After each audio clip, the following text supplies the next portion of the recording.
Господи Исусе Христе, Сине Божий, помилуй меня грешного. Na Otca i Sina i Svetio Duh. Amen. Возлюбени во Христа Бога, браќи и сестри, денеска го читавме евангелското четиво напишано од Светиот апостол и евангелист Матеј. Во него се случува една мощна и интересна средба помеѓу Христос и едно младо момче, представник на старозаветниот од Бога избран народ.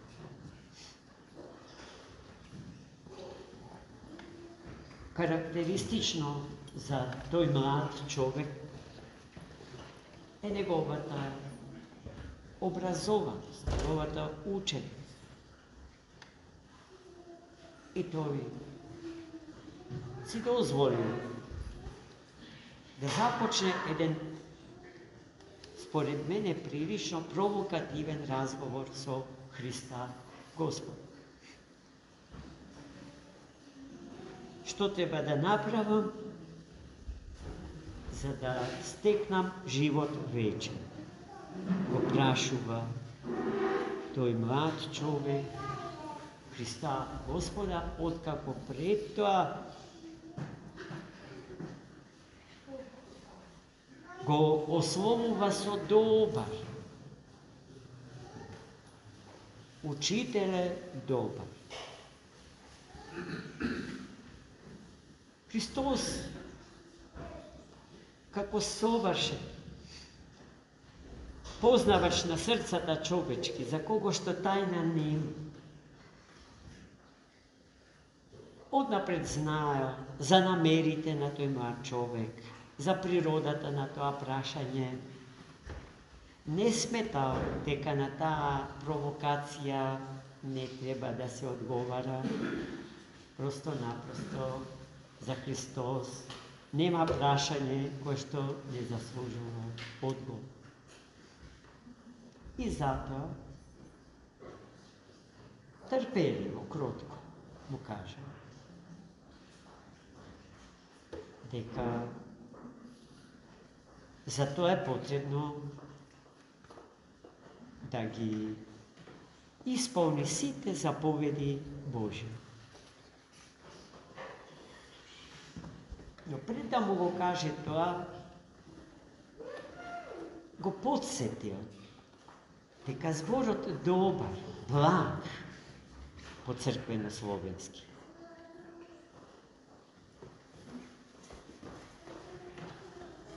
зад себе крие содржини кои што целосно може да ги поседува само Бог. Ниеден меѓу луѓето. Зошто ме нарекуваш благ? Ако не си свесен за тоа со кого разговараш, кој сум јас што разговарам со тоа. И потоа следи препораката да ги исполни сите заповеди Божи.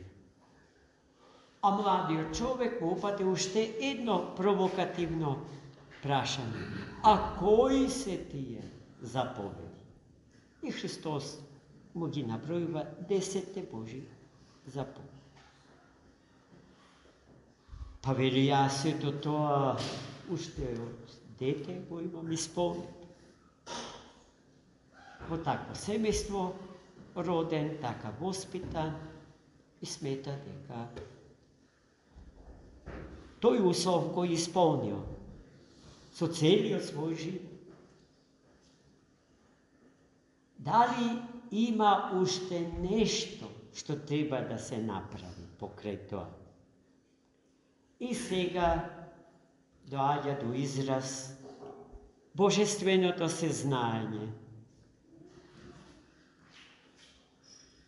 Господ во своето целостно знаење за кого бил, за секој од нас. Ги знае сите добри страни на нашата личност, ама и сите слаби страни на нашата личност. Така е и во разговорот со тоа момче. Христос побара од него нешто што потоа ќе се испостави дека младиот човек не може, не е способен да го исполни. Оде, му рекол Христос, распродај го сиот свој имот, подели им го на сиромашните и тргни по мене. Кога ги чу овие зборови, младиот човек се натажил и така растажен, обезхрабрен, обезнадежен, си заминал дома. Зошто? Затоа што бил многу бог. Затоа што тој со богатството што го поседувал бил врзан со папочна врвка. Затоа што тоа богатство што овој човек го има, за него било цел на неговиот живот. Од него произлегувала сита смисла на неговиот живот. И сега, а тоа значи дека богатството, приватната собственост, во толкава мера стекната, ја ставил над Бога, а со тоа над се друго. И сега вие практично му го извлекувате тлото на кое што тој чекори, гази и се чувствува сигурен. А и тоа тло сепак не е цврсто, туку жив песок во кој што потоа ќе се испостави дека истиот тој ќе се удари. Заминал, си отишол, незадоволен. Христос после тоа им се обратил на своите ученици со познатите зборови, симпатични и привлечни и посебно подлечени дури и во учебниците по марксизам. Социјалната димензија на христијанството беше единствената димензија што таа идеологија ја прифаќаше и ја одобруваше. Тешко им е на богатите да влезат во Царството Небесно, им вели Христос на учениците своји. И продолжи.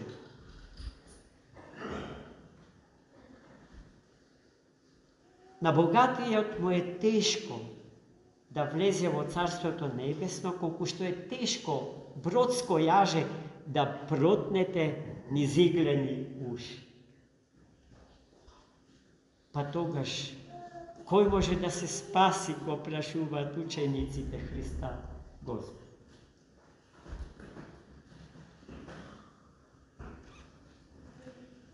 Најпрво да се задржиме на фактот дека Христос со овие зборови не ја оспори целосно можноста и богатиот да се спаси. Туку рече дека е претешко за богатиот да влезе во Царството Небесно, зарад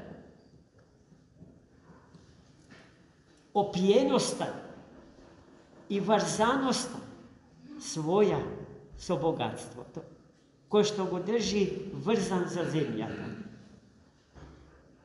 Она што во една беседа Фридрих Ницше го вели за човекот, говорејќи за себе си: тело сум и само тело. Ако сум само тело, или според Фойербах, ако сум тоа што јадам, а јадам само тоа што земјата како плод ми го дава, тогаш и јас сум земја. Ама тој и Ницше и Фойербах заборавиле Дека човекот е и душа и дух. И тој има потреба од небесна храна, од светата Евхаристија, од која што биле оддалечени со светлосни години. Браќи и сестри,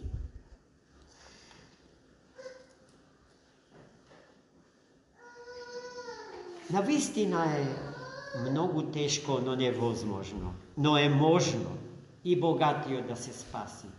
Ако способноста или дарот за стекнување на богатство му ја припише на Бога, како дар Божи, со кој што располага, да не трупа богатства само за себе си, туку за тоа што ќе го сработи, што ќе го стекне, да го подели со оние што тој дар го нема.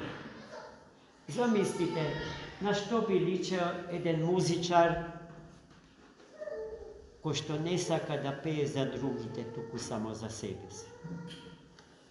Таков е богатиот кој што стекнува богатство само за себе си, а не сака да го подели со оние што немаат ништо. Се што ни дал Господ, ни го дал за да го делиме со оние што го немаат, и токму тоа што јас го немам, а вие го имате, ме става во многу потесна врска со вас, да не речам и благословена зависност од вас, како што и се што јас имам, а вие немате, ве прави благословено зависни од мене и во многу потесна заедница и врска со мене. Така Господ ја устроил се човечката заедница. Секој од секого да има потреба. Да имаме потреба од другиот, а не сартровски да го сметаме за трагедија во нашиот живот. Мојот ближен е мојот пекол, вели Сартар на едно место. Мојот ближен е мојот рај, моето спасение, бидејќи јас во него себе си се пронаоѓам. Јас во него себе си се гледам и уште повеќе од тоа. Него, Христа Господа, во него го познавам, бидејќи секој човек е жива икона на живиот Бог. А јас сум тоа за вас, како што сте сите вие тоа за мене. И затоа Христос на учениците им ги отвара портите на надежта. Тоа што за вас, луѓето, е невозможно, им вели Христос, можно е за Бога. Амин. Амин.